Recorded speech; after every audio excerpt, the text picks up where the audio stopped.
Hi again everyone. Today we're going to pop tweak a Gamecube. We're just going to show you trying to boot a couple of discs first. The first disc is going to be a Rytec Geo4 disc, which most Gamecubes can read perfectly fine. Here it goes now. The game's Resident Evil 0. Let me zoom out a bit. So as you can see, it's booted that straight away and gone into the game. Now we'll turn that off.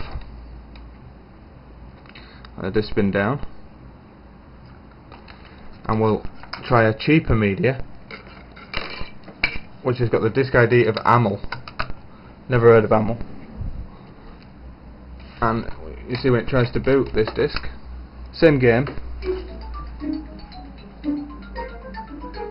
you'll notice it has problems. So it keeps on trying to read the disc, and it's just going to spin down in a second, and got the Gamecube menu.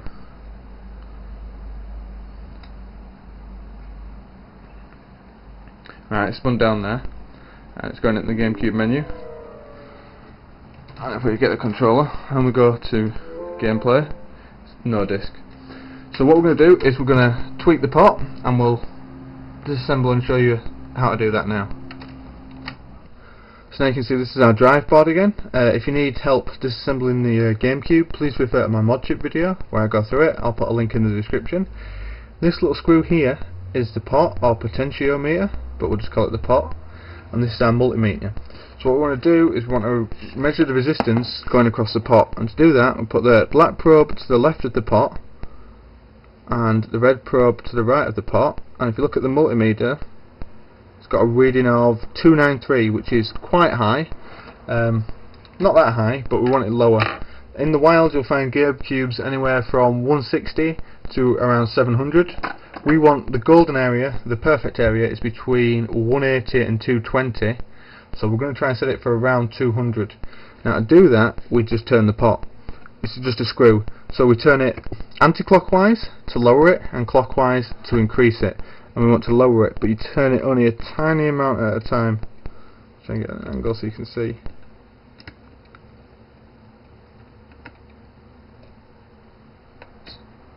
So I was turning that about a millimeter at a time, and then you retest. So let's retest now. That's at 193, which is perfect. Just double check. Yeah, 193. So it's in the golden area. So what we'll do now is turn that multimeter off. And just so you know, you turn your multimeter onto your ohms, onto resistance, and you have it on the setting 2000. It's much easier with a digital multimeter. Right, so let's go test that now and see if it'll read our discs. So we've now got our Gamecube reassembled, and we're going to try this cheap disc again with the AML die and see how it does now. The pot's down to 193, which is sort of the perfect area for Gamecubes.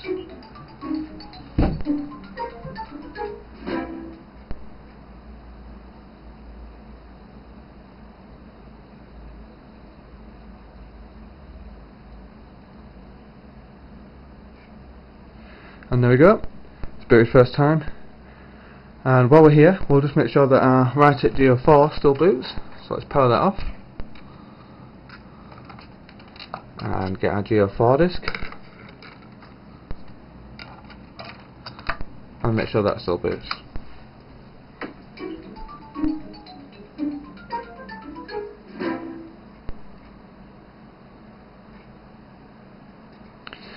So there you have it, how to pot tweak a Gamecube. If you enjoyed the video, please rate, and if you've got any questions or comments, please leave them under the video.